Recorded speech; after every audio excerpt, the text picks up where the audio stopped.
still trying to catch my breath. I mean, I am sitting here staring at my screen, completely paralyzed by what just went down at Garland Memorial Hospital. The aftermath of this massive tornado is not just destroying buildings and tearing down roofs, it is completely shattering these characters to their very core, ripping away their masks and exposing their deepest vulnerabilities. And we absolutely have to talk about Leslie Thomas. Yes, Leslie, the woman we all love to hate, the woman who has caused so much chaos, so much pain, and so much absolute drama in everyone's lives. But right now, she is not the scheming villain we are used to. She is just a terrified, broken mother. Seeing Eva being wheeled in on that emergency stretcher, completely covered in blood, unconscious, and fighting for her very life. I could not hold back my tears. I literally gasped out loud and covered my mouth. Leslie's face, the sheer, unadulterated terror in her eyes. It was like looking at a completely different person. The massive wall she has built up over the years, that arrogant, untouchable facade she always wears like a shield, gone. Completely gone. And then, out of nowhere, down that sterile, freezing cold hospital corridor, walks Shanice Johnson. Shanice, you guys, I had to pause the TV. I had to pause it and just scream into my pillow for a solid minute. After everything Leslie has done to Shanice, after the way Leslie deliberately tried to destroy Shanice's relationship with Ted, after all the venom, the spite, the cruel insults, and the constant attempts to undermine her, Shanice actually approaches her. She walks right up to the woman who has been an absolute nightmare to her, and she offers her an olive branch. I am in total awe of Shanice's grace. I really am. I don't know if I could be that big of a person. I honestly think I would have turned around and walked the other way. But Shanice looks at Leslie not as a bitter enemy or a romantic rival, but as a mother who is currently living her absolute worst nightmare. She sees the raw, agonizing pain radiating off Leslie, and she decides that in this specific moment, human compassion is the only way forward. It immediately brought back so many intense memories for me. Do you guys remember the heartbreaking situation with Peaches? My mind instantly flashed back to that storyline. Peaches, the woman who wasn't Leslie's biological mother but raised her anyway, loved her unconditionally, and gave her the ultimate secret that made Leslie so incredibly wealthy. Peaches was everything to Leslie, her entire world, her true family. And I vividly remember that horrific moment when Peaches was so terribly sick, coughing violently and literally vomiting blood. It was absolutely terrifying to watch. And what happened back then? Shanice tried to do the exact same thing. Shanice hung an olive branch on Peach's hospital bed, hoping it would bring some good luck, some comfort, some peace to the dying patient. And how did Leslie react back then? She completely bit Shanice's head off. She viciously rejected the kindness, heavily criticized her, and pushed her away with all that toxic, defensive energy we are so used to seeing from her. But this time is so completely different. And it is breaking my heart into a million tiny pieces. Leslie is so paralyzed by the fear of losing Eva. She is standing there in that hallway, watching the doctors scramble, listening to the frantic beeping of the machines, not knowing if her beloved daughter is ever going to open her eyes again. The devastation is so heavy you can practically feel it suffocating you through the television screen. When Shanice steps up and expresses her genuine, heartfelt sorrow over Eva's critical condition, Leslie doesn't yell. She doesn't scream. She doesn't throw a sarcastic, biting insult. You guys, Leslie actually leans on Shanice. I am not making this up. She physically and emotionally leans on the woman she has despised for so long. The agonizing pain of potentially losing her child has completely stripped away all of her jealousy, all of her deep-seated hatred, and all of her foolish pride. I am sitting here crying just thinking about it again.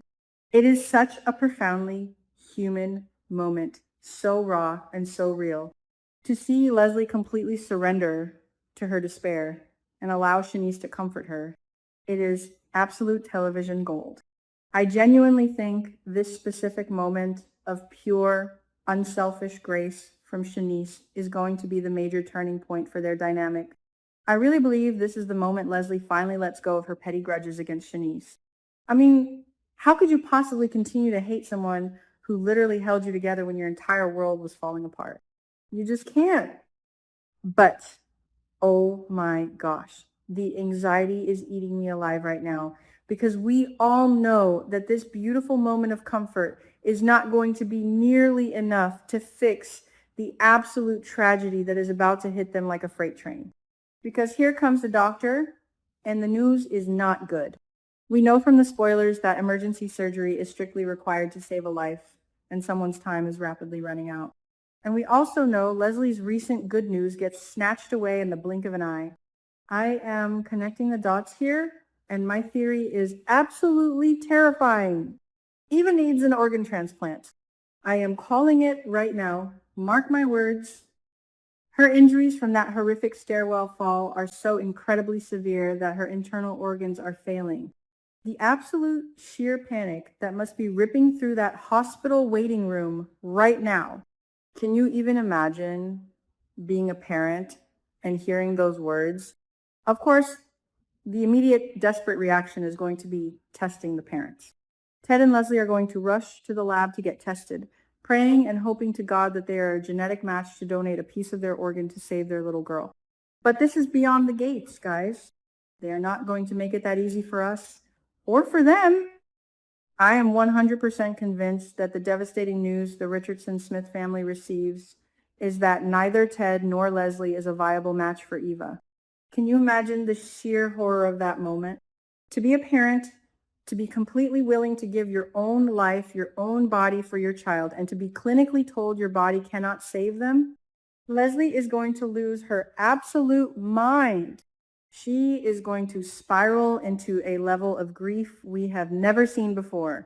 Which brings us to the most shocking, heart-stopping, jaw-dropping twist of the entire week. If Ted and Leslie aren't matches, who is left?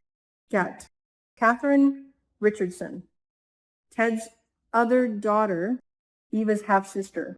Oh my word, my brain is exploding. This is exactly why Ted is begging his daughter to do something for him. I can see the scene playing out in my head so vividly, and it is tearing me apart.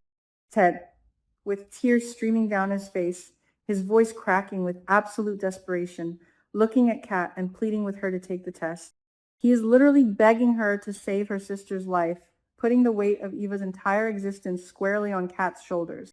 And Kat takes the test, and boom, the doctor comes back with the life-altering information. Kat is a match. She is the perfect genetic match. This should be the greatest news in the entire world, right? For Leslie, it is a miraculous lifeline. It is the answer to her desperate prayers. But for Kat, oh, you guys, for Kat, this is an absolute terrifying waking nightmare. We have to remember where Kat's head is at right now. She was the one in that dark, creepy stairwell. She was the one kneeling next to Eva's unconscious body, crying hysterically, wiping the thick blood from Eva's mouth. Kat is severely traumatized. She is carrying so much heavy guilt, so much shock, and so much unresolved horror from whatever actually happened on those stairs. The mere thought of going under the knife, the thought of being cut open in a major life-threatening surgery, Kat is going to be completely paralyzed by fear. I think she is going to completely panic, hyperventilate, and just shut down. And I'm going to say something highly controversial here. I think Kat's initial answer is going to be no. Yes, I think Kat is going to refuse the surgery at first. I am screaming at my screen just thinking about it. Kat, are you crazy? That is your sister. She is going to die. But we have to look at it from her twisted, deeply traumatized perspective. She is absolutely terrified of what could go wrong during the operation. She is terrified of the hospital, the blood, the needles, the entire overwhelming situation. And this shocking refusal is going to set off a massive nuclear bomb of drama within the family. The tension is going to be absolutely unbearable. Ted is going to be pushing her, begging her, making her feel like she has absolutely no choice, which is only going to make her pull away more. And then there is Isaiah.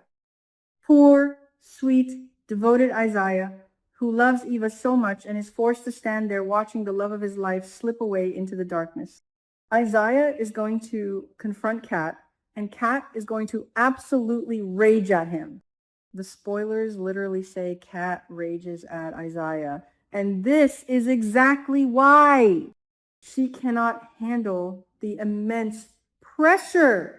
She is going to scream at him, project all of her deep-seated guilt and paralyzing fear onto him, and tell him to back off. It is going to be so ugly, so raw, and so hard to watch. My heart just breaks for Isaiah in this scenario. He is going to be so devastated, feeling so incredibly helpless as the woman he loves lies dying and her sister refuses to help. Thank goodness Andre's there to offer him support, because Isaiah is going to need a strong, grounding father figure to hold him up when Kat lashes out like that. Andre is going to have to talk Isaiah off the ledge. But Kat cannot run from this massive responsibility forever. She just can't. She is spiraling completely out of control, drowning in her own fear, and she desperately needs someone to pull her back to reality before it is too late for Eva. Enter Chelsea and Anita. Yes, the absolute queens of reason, logic, and wisdom. Chelsea is going to step up and be the perfect sounding board her cousin desperately needs right now. Chelsea's going to sit Kat down in a quiet room, let her cry her eyes out, let her vent all those irrational, terrifying fears about the surgery, and just listen without judging her. Chelsea knows how to ground people. And then Anita is going to step in to deliver the final push. Anita, with all her powerful grandmotherly wisdom and commanding presence, is going to advise Kat. I can hear Anita's voice now, firm but incredibly loving, telling Kat that sometimes in life we have to face our absolute worst fears to do the right thing for the people we love. She is going to remind Kat of the unbreakable power of family, of the beauty of sacrifice, and of the redemption that comes from saving a life. And you know what? It is going to work. It absolutely has to work.